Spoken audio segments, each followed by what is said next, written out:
Chapter number 7 है weather climate adaptation of animal और to climate. मतलब वेदर का मतलब होता है मौसम, क्लाइमेट का मतलब होता है जलवायु।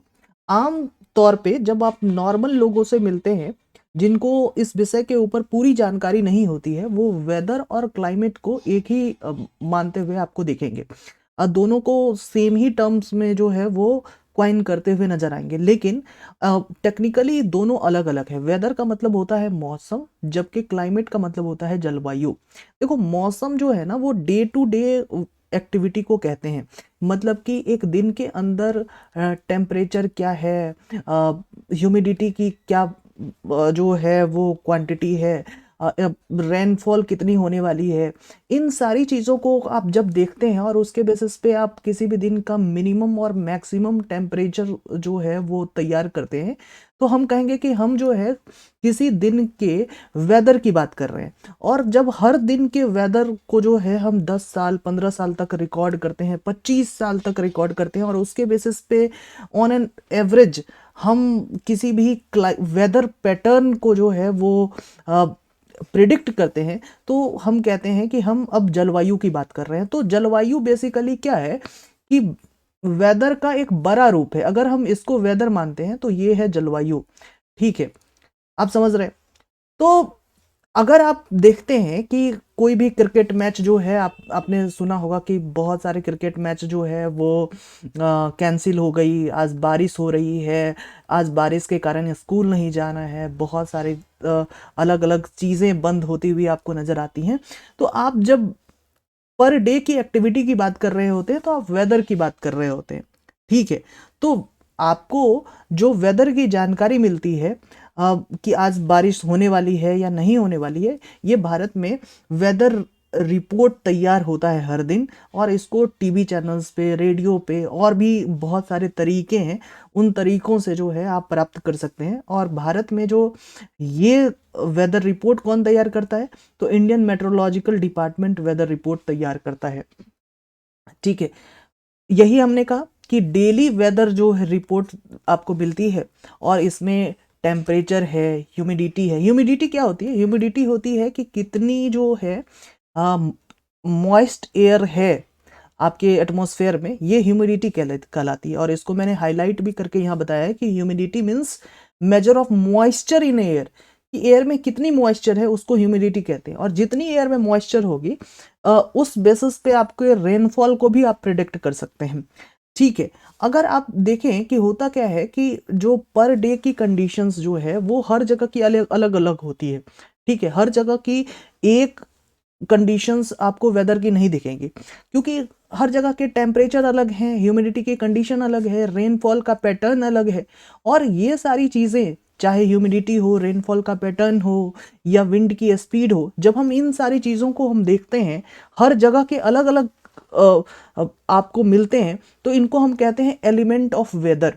एलिमेंट ऑफ वेदर ही ये डिसाइड करता है कि किसी जगह बारिश होगी, रेन होगा या नहीं होगा, किसी जगह वेदर की कंडीशन क्या होगी, आज रेनी सीजन होगी या सनी डे होगा, क्या होगा, ये आपको कौन बताता है? Element of weather. और एलिमेंट ऑफ वेदर में क्या क्या? Temperature, humidity, rainfall, wind speed, ये सारी चीज़ें आती हैं।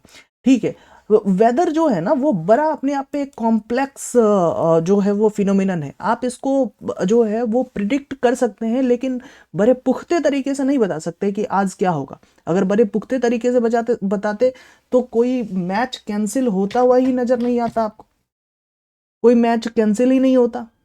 ठीक है, तो आप इसको देखते हैं कि हर एक वेदर की जो है, हर दिन वेदर चेंज होता हुआ आपको नजर आता है। आप देखेंगे कि कभी ऐसा होता है कि आप पूरा का पूरा सनी डे है, मतलब आप कहीं से नहीं सोच रहे हैं कि आज बारिश होगी, लेकिन सडनली क्लाउड एपियर हो जाता है, और क्लाउड एपियर होने के बाद बारिश होती है, और फिर आप देखेंगे कि कुछ ही समय के बाद बारिश वेनिस भी हो जाती है, बारिश खत्म भी हो जाती है, और फिर सनसाइन जैसा सिचुएशन आ जाता है। तो ऐसे कंडीशंस वेदर के साथ होते हैं, और हम इसको पुख्ता तरीके से वेदर की रिपोर्ट और इन सारी चीज़ों को तैयार करते हैं, ताकि कि हम अपने दिन को प्रिडिक्ट कर सकें, अच्छे से चला सकें। आप यही देखें कि ये मेघालय में शिलोंग की जो है वो एक वेदर रिपोर्ट है। इसमें बताई गई है कि 3 से 9 अगस्त 2006 तक में मेघालय में ही एक एरिया, शिलोंग में ही आप देखें कि 3 अगस्त को जो है वो 26 डिग्री सेल्सियस थी, 4 अगस्त को 23, फिर 25, 22, 25, 23, 24, मतलब लगभग 20 से ऊपर ही मेघालय की जो है आप टेम्परेचर, मैक्सिमम टेम्परेचर देख रहे हैं।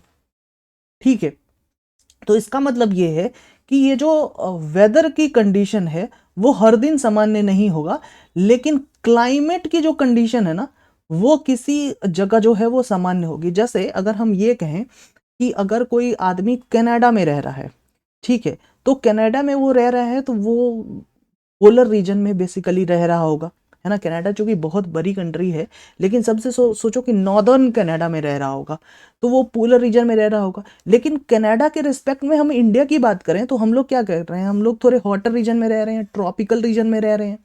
ठीक है, आपको पता है ना कि अर्थ को हम लोग क्या करते हैं, अर्थ को अगर आप जब ज्योग्राफी पढ़ेंगे तो आप ये जानेंगे कि अर्थ को हम लोग बांटते हैं। एक होता है कि ट्रॉपिकल रीजन, ठीक है, इक्वेटर से उसके आसपास का रीजन जहाँ बहुत ज़्यादा सन की रोशनी आप तक पहुँचती है, ठीक है, जहाँ हॉटर रीजन होता है उसको ट्रॉपिकल कहते हैं। और उसके बाद जो है आप देखेंगे कि जो पृथ्वी की सबसे ऊपर वाली जो रीजन है और सबसे नॉर्थ में ऊपर वाली रीजन या साउथ में जो है सबसे एक्सट्रीम एंड वाली जो रीजन है इसको कहेंगे साउथ पोल, और ऊपर वाली को जो कहेंगे नॉर्थ पोल। और यहाँ आपको एक्सट्रीम कंडीशंस देखने को मिलेंगे, ठीक है, बहुत एक्सट्रीम कंडीशंस देखने को मिलेंगे, मतलब बहुत ठंड, 6 महीने तक यहाँ जो है आपको धूप भी नहीं आपको देखने को मिलेगा। ठीक है, तो इसको कहते हैं कि यहाँ क्लाइमेट जो है वो चेंज होता हुआ नजर आएगा। लेकिन आपको ये पता होना चाहिए कि पिछले चैप्टर में हमने ये पढ़ा था कि हम जो है टेम्परेचर को किसी एक खास थर्मामीटर की मदद से जो है वो रिकॉर्ड करते हैं, और वो थर्मामीटर क्या है, मैक्सिमम एंड मिनिमम थर्मामीटर। आपको पिछले क्लासेस में मैंने बताया था कि 3 तरीके के थर्मामीटर होते हैं।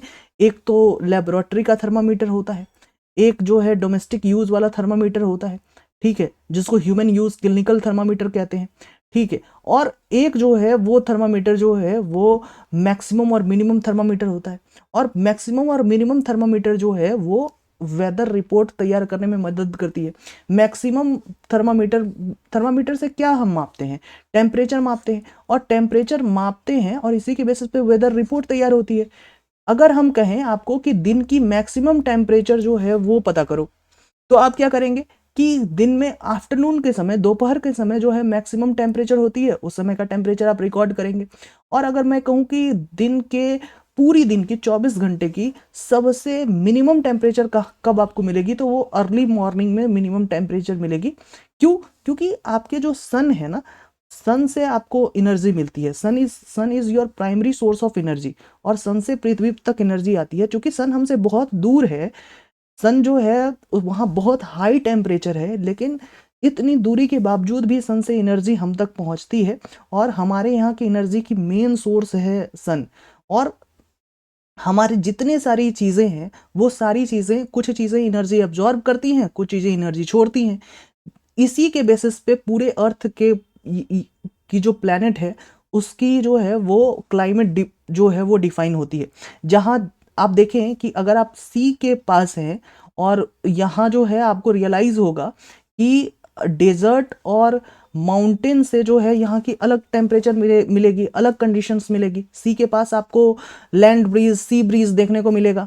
हाँ, डेजर्ट में आपको हॉटनेस महसूस होगा।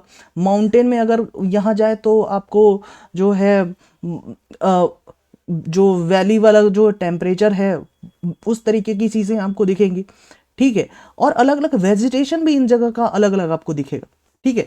तो हमने क्या किया है कि क्लाइमेट के बारे में भी आपको बता दी कि कम से कम 20-25 साल के अगर वेदर पैटर्न को आप देखें और उसके बेसिस पे जो है आप किसी एक चीज़ को बताएं कि यहाँ बहुत गर्मी पड़ रही है, यहाँ बहुत ठंडी पड़ रही है, तो हम कहेंगे कि हम क्लाइमेट की बात कर रहे हैं। Let's say as a example अगर हम कहें कि केरला बहुत हॉट है, तो हम किस बेसिस पे कह रहे हैं? क्योंकि केरला की 20-25 साल की जो हिस्ट्री हम निकालते हैं और उसकी वेदर पैटर्न को देखते हैं कि पर डे यहाँ हॉटनेस दिखती है, हॉट और वेट क्लाइमेट है, क्यों? क्योंकि ये ट्रॉपिकल रीजन के बहुत पास है। क्यों? क्योंकि यहाँ बहुत ज़्यादा सन की इंसोलेशन दिखती है। लेकिन ज़्यादा अगर हम जम्मू कश्मीर की बात कर ले भारत में, केरला के रिस्पेक्ट में, तो यहाँ जो है आपको क्या दिखेगी कि बहुत कोल्ड दिखेगी।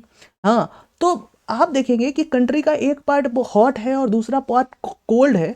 उसका क्या कारण है? इसका कारण है क्लाइमेट। और हम इस बेसिस पे बोल रहे हैं हॉट और कोल्ड, क्योंकि ये जो है पिछले हमने 20-25 साल 30 साल की जो है हिस्ट्री निकाल के देखी है, और यहाँ मुख्यतः यही जो है वो माहौल रहता है। ठीक है। और आपको ये भी पता होना चाहिए कि जो क्लाइमेट के अकॉर्डिंग उस क्लाइमेट में रहने वाले जो एनिमल्स हैं वो अपने स्पेशल फीचर्स को डेवलप करते हैं, और उस स्पेशल फीचर्स के डेवलपमेंट को हम कहते हैं एडेप्टेशन, अनुकूलन। मतलब कि अगर कोई let's say as a example कि अगर कोई आपको जैसे कि डेजर्ट वाले रीजन में अगर आप कोई एनिमल को देखें तो वहाँ आपको ऊंट मिलेगा। ठीक है। क्यों? क्योंकि वहाँ पानी की कमी है, और उस पानी की कमी जो है वहाँ वैसे ही एनिमल रह सकते हैं जिसको पानी की समस्या ना हो। ठीक है। या पानी को मैनेज करने में अपने आप को वो अडेप्ट कर लिया है। ठीक है। तो ऊंट जैसे एनिमल आपको मिलेंगे। वहाँ जीरोफाइटिक जो है वो प्लांट्स मिलेंगी जहाँ जिसको कम पानी की आवश्यकता होती है। वहाँ जो ऐसे प्लांट्स मिलेंगे जिसके जो लीव्स है वो कांटे की तरीके की होंगी, ताकि कि लीव्स कांटे कांटे के तरीके के होंगे तो कम पानी जो है वो ट्रांसपीरेशन की से जो है वो एटमॉस्फेयर में जाएगा।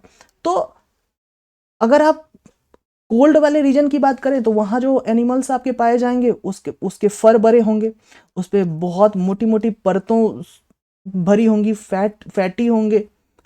तो मतलब आप ये देख रहे हैं कि अलग अलग जगह जहाँ जहाँ अलग अलग क्लाइमेट है वहाँ के एनिमल्स भी उसी के अकॉर्डिंग जो है वो पाए जाते हैं। ठीक है। और आप देखें कि अलग अलग कंट्रीज, जैसे कि अगर हम रसिया की बात कर लें, यूएसए की अलास्का की बात कर लें, साइबेरिया की बात कर लें, ये सारे पोलर रीजन है और यहाँ बहुत ठंड होती है। ठीक है। पोलर रीजन में बहुत ठंड होती है, ग्रीनलैंड, आइसलैंड, नॉर्वे, स्वीडन वाली एरिया में। और कुछ ऐसे कंट्रीज हैं जहां आपको गर्मी का भी एहसास होगा, और यहाँ बहुत घने वन भी आपको दिखाएंगे। ट्रॉपिकल रेन फॉरेस्ट इसको कहते हैं। मतलब कि ट्रॉपिकल मतलब ऐसा जगह जो इक्वेटर के बहुत आसपास है, 23.5 डिग्री में जो है गिरा हुआ है। और इसमें इंडिया आता है, मलेशिया आता है, इंडोनेशिया आता है, ब्राजील आता है। ब्राजील में अमेजन फॉरेस्ट है, आपको पता होना चाहिए। ठीक है। रिपब्लिक ऑफ कोंगो आता है, केनिया, युगांडा, नाइजीरिया।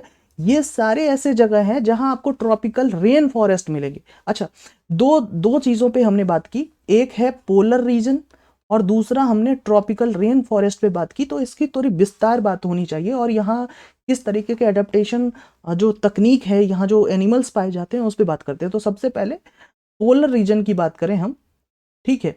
तो पोलर रीजन जो है वहां आपको मैंने कहा था कि एक्सट्रीम क्लाइमेट मिलेगी। एक्सट्रीम क्लाइमेट कहने का मतलब ये कि वहां बहुत ठंड होगी।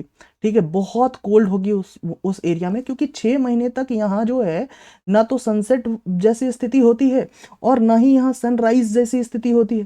ठीक है। अगर विंटर के समय तो यहाँ पारा -37 डिग्री सेल्सियस तक कम हो जाता है, और जो एनिमल यहाँ रह रहे होते हैं वो बहुत सीवियर कंडीशन में रहने के लिए अपने आप को अनुकूल बनाते हैं, अडेप्ट करते हैं कि इस सीवियर कंडीशन में रह सके। एक नॉर्मल ह्यूमन बीइंग के बस की बात नहीं है कि वो -37 डिग्री सेल्सियस के अंदर रह सके।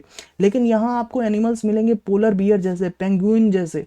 और तो आपको ये सीखना है कि पोलर बियर या पेंगुइन ऐसे जगह पे कैसे रह पाता है। जैसे कि हम बात करें कि पोलर बियर में एडेप्टेशन कैसे आती है, कुछ ऐसी विशेष चीज़ें होंगी पोलर बियर में जो उसको ऐसे जगह रहने पे मदद करती है। जैसे पोलर बियर के वाइट फर की बात करें तो ये जो वाइट फर है ना पोलर बियर का, वो उसको बहुत मदद करता है। एक ये कि उसको छुपने में मदद करता है, क्योंकि पूरा का पूरा आइस जो है वो भरा हुआ है, पूरा वाइट वाला आई जो है वो माहौल है, और पोलर बियर की खुद कलर वाइट है, तो इससे छुपने में मदद करता है ताकि वो किसी का शिकार न बन सके, और साथ ही साथ अपने शिकार को भी ढूंढ सके, कैचिंग देयर ओन प्रे।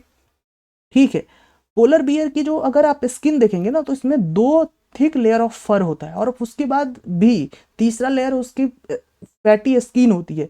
तो 3-3 लेयर इसके साथ आपको दिखेगा। ठीक है। और साथ ही साथ आप ये भी देखेंगे कि वो बहुत स्लो मूव करता है, क्योंकि बहुत तेज मूव करेगा तो उसकी बॉडी हीट हो जाएगी, हीट हो जाएगी तो उसके यहाँ से एनर्जी लॉस होने लगेगा, तो बहुत स्लोली मूव करता हुआ दिखाई देता है। ये सारे तरीके आपको बता रहे हैं कि पोलर बियर अडेप्ट कैसे कैसे रह लेता है इस इलाकों में, इतने एक्सट्रीम कंडीशन में। आप देखेंगे कि पोलर बियर की जो एक्टिविटी है वो क्या करती है कि वो स्विमिंग में भी जो है वो अपने आप को उसको महारत हासिल है, बहुत अच्छा स्विमर होता है पोलर बियर, ठीक है। और एक चीज और भी आप ये देखें कि जब वो स्विम करता है पानी के अंदर, ठीक है, तो वो अपने नाक सबको बंद कर सकता है बहुत लॉन्ग ड्यूरेशन तक।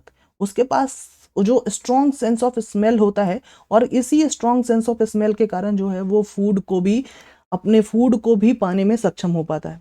और ये सारे तरीके, चाहे उसके स्ट्रॉन्ग सेंस ऑफ स्मेल हो, वाइट फर हो, चाहे उसके थिक लेयर्स हों, चाहे उसके जो हैं अलग अलग तरीके हों, ये सारे तरीके जो हैं बहुत इंसुलेटेड बॉडी जो है वो इसको अडेप्ट कराती है, वो इसको कैपेबल बनाती है कि वो पोलर रीजन में रह सके, ठीक है। पोलर रीजन में सिर्फ पोलर बियर ही नहीं रहता हुआ नजर आएगा, आपको यहाँ पेंगुइन भी देखने को मिलेगा, ठीक है। और पेंगुइन भी जो है मोस्टली इसके भी जो कलर वाइट होते हैं, इसके जो पैरों के जो स्ट्रक्चर है वो भी इस तरीके के होते हैं जो कि ये स्नो वाले एरिया में जो है आराम से चल सके, ठीक है। इसके भी स्किन के ऊपर फैट फैट होता है, और ये सारे झुंड में होते हैं। और आपको पता है कि जब आप बहुत सारे लोग होंगे एक साथ तो कम क्या होगा, गर्मी लगेगा एक रूम में। तो यही बातें आपको बताने की भी कोशिश की गई है कि बहुत सारे पोलर बियर एक साथ पेंगुइन एक साथ रहते हैं,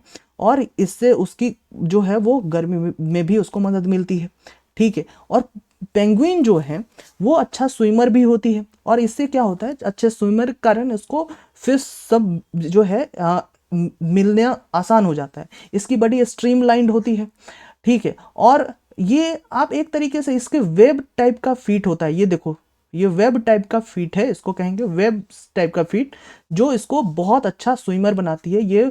और स्विमर के साथ साथ ये स्नो पे चलने के लिए भी जो है उसको कैपेबल बनाती है।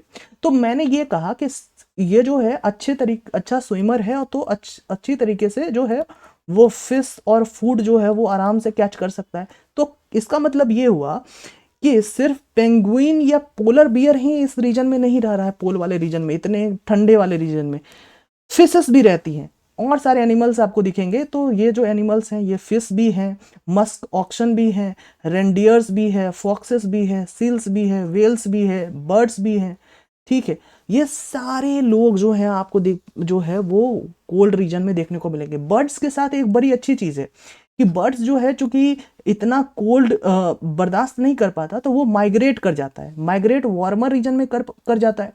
और लगभग 15,000 से अधिक किलोमीटर जो है वो चलती है बर्ड्स। और भारत तो बहुत बड़े जो है डेस्टिनेशन रहा है ऐसे माइग्रेटरी बर्ड्स का। अगर आपको बहुत अधिक साइबेरियन क्रेन जैसे माइग्रेटरी बर्ड्स को देखना हो तो आप भरतपुर जो है राजस्थान में, या सुल्तानपुर हरियाणा में, बहुत सिर्फ यही दोनों नहीं, बहुत सारे वेटलैंड हैं जहां आप जाके इसको देख सकते हैं। एक चीज़ बड़ा इंटरेस्टिंग है जिसको आपको जानना चाहिए कि जो माइग्रेटरी बर्ड्स है वो 15,000 किलोमीटर दूर ट्रैवल करके यहाँ पहुँचता है। लेकिन आपको ये भी बातें अभी हम लोगों को पता नहीं चला है कि माइग्रेटरी बर्ड जो है फिर वापस उसी एरिया पे कैसे पहुँच जाते हैं जहाँ से आते हैं, क्या उनको ये रास्ता पता होता है?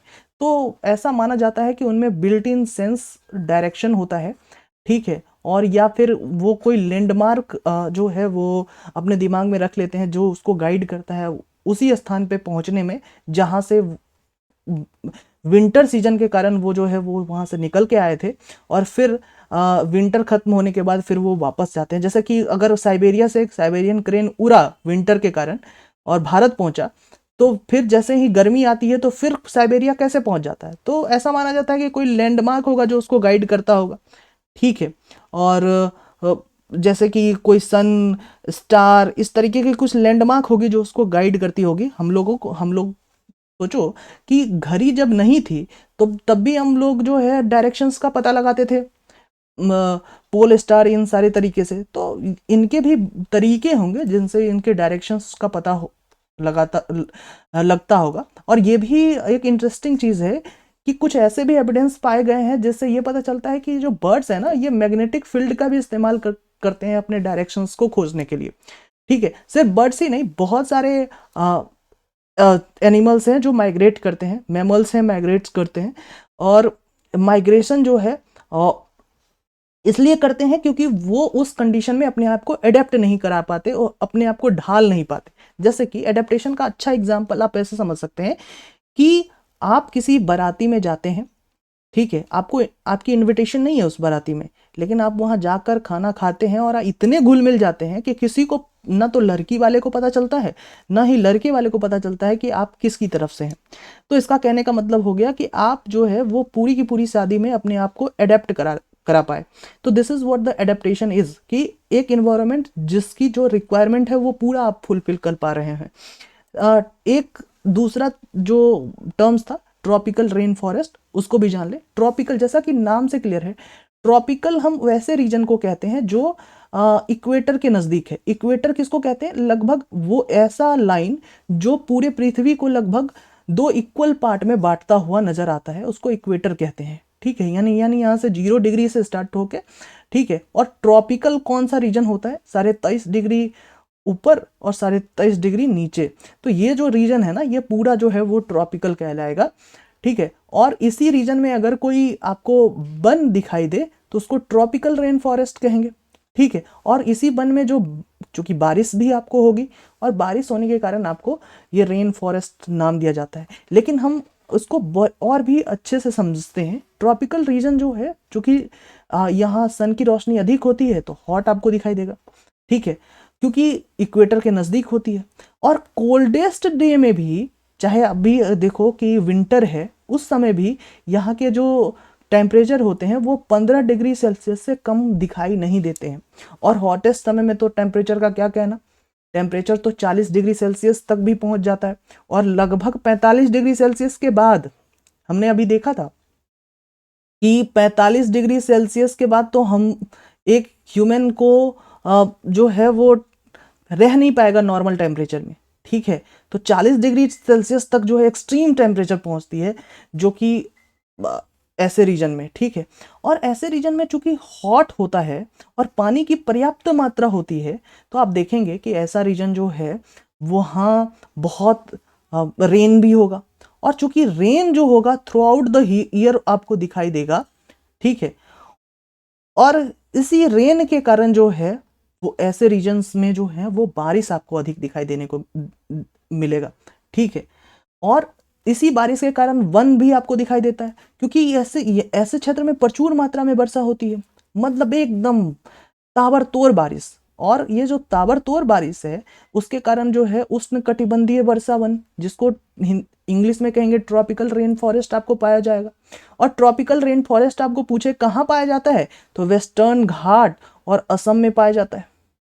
ठीक है, सिर्फ भारत में ही नहीं, अगर आप बात करें पूरे विश्व में कहाँ कहाँ, तो दक्षिण पूर्व एशिया में, जिसको साउथ ईस्ट एशिया कहेंगे, या मध्य अमेरिका यानी मिडिल अमेरिका, या मिडिल अफ्रीका या सेंट्रल अफ्रीका जिसको कहेंगे। सतत गर्मी और वर्षा के कारण, मतलब एकदम कंटिन्यूस गर्मी और वर्षा के कारण इस क्षेत्र में विभिन्न प्रकार के पादप और जंतु पाए जाते हैं। यानी कि आप एक बात देखेंगे कि ट्रॉपिकल रेन फॉरेस्ट वैसा जगह है जहां डाइवर्सिटी ऑफ एनिमल और प्लांट्स आपको दिखेगा। मतलब कि दुनिया के जितने सारे डाइवर्स प्लांट्स और एनिमल्स हैं आपको ट्रॉपिकल रेन फॉरेस्ट में ही दिखेंगे। ठीक है, चाहे आप बंदर खोजें, चाहे आप गोरिल्ला खोजें, एप्स खोजें, एलिफेंट खोजें, लियोपार्ड्स खोजें, लिजार्ड्स खोजें, ये सारे यहीं देखने को मिलेंगे।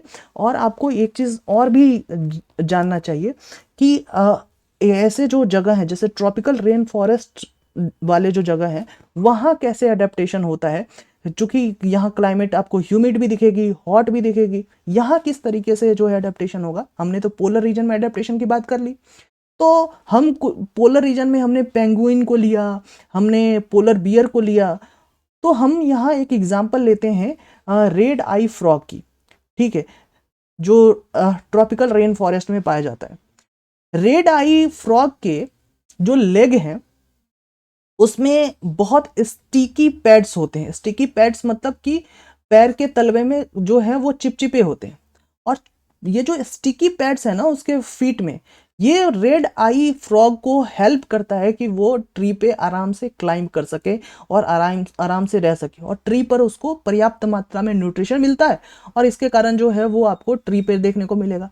ठीक है, ये जो उसके पैर के तलवे में चिपचिपे पदार्थ होते हैं, या पैर का तलवा चिपचिपा होता है, या कहेंगे sticky pads on their feet, makes the red eyed frog की एडेप्ट कराए उसको वो ट्रॉपिकल जो है वो रेन फॉरेस्ट में रह सके।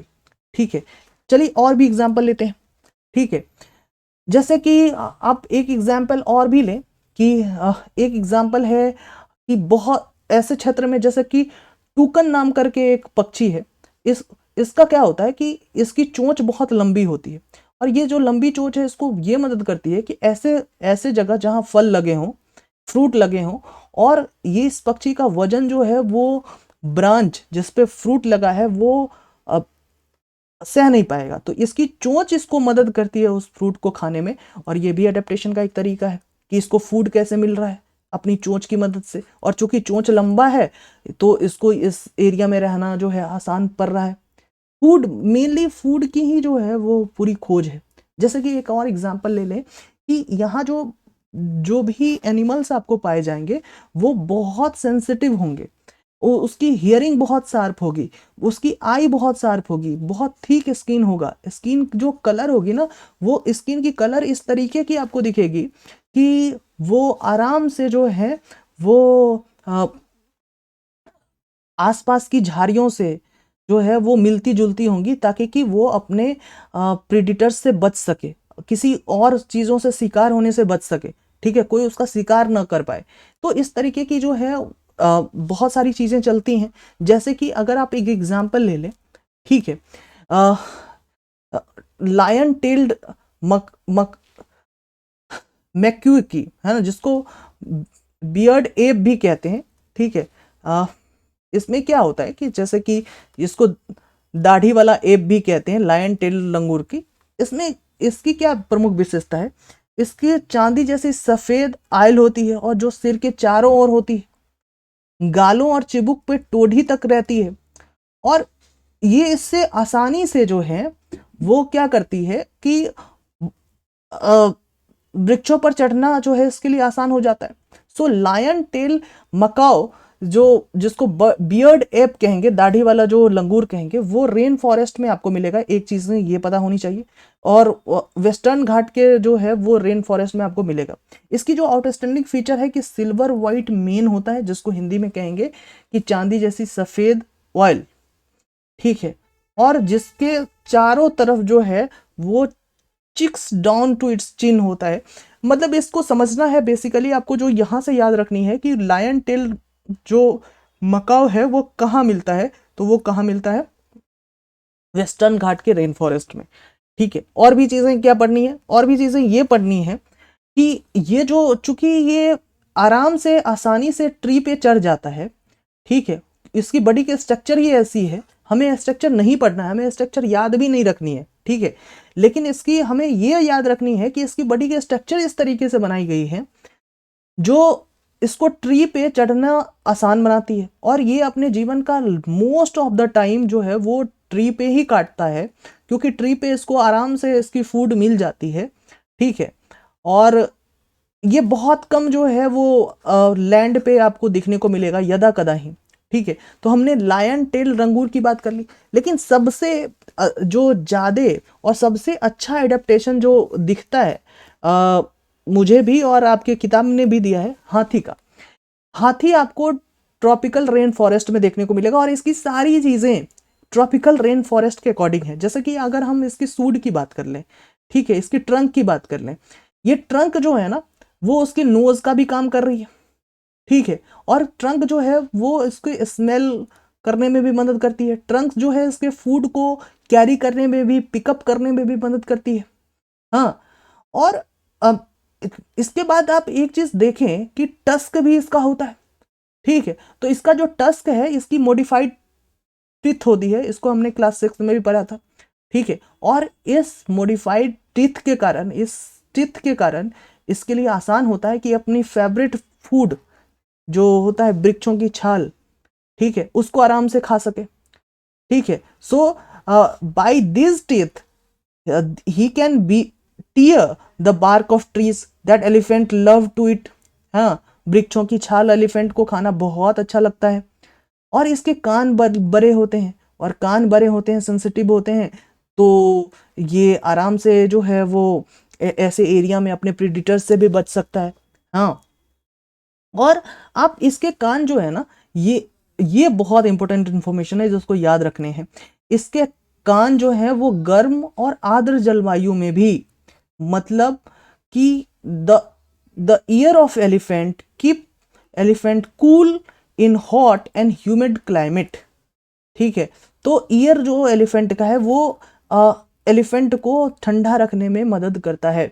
और ये सारी चीज़ें हमने जो पढ़ी हैं, चाहे वो एलिफेंट की हो, चाहे वो पेंगुइन की हो, चाहे वो लायन टेल्ड मकाऊ की हो, चाहे वो पोलर बियर की हो, चाहे वो टुकन नामक पक्षी की हो, किसी भी चीज़ की हो, हमने ट्रॉपिकल पढ़ा, पोलर रीजन का पढ़ा। ये सारी चीज़ें जो हम पढ़ रहे थे, ये अडेप्टेशन का तरीका है कि कैसे किसी एरिया में जो है वो रहा जा रहा है, वहाँ के चाहे वहाँ के प्लांट हो, चाहे वहाँ के एनिमल्स हो, वो उस एरिया में कैसे सरवाइव कर पाते हैं। और this is what is the climate and its impact on the animal as well as the species lives there. ठीक है, थैंक यू।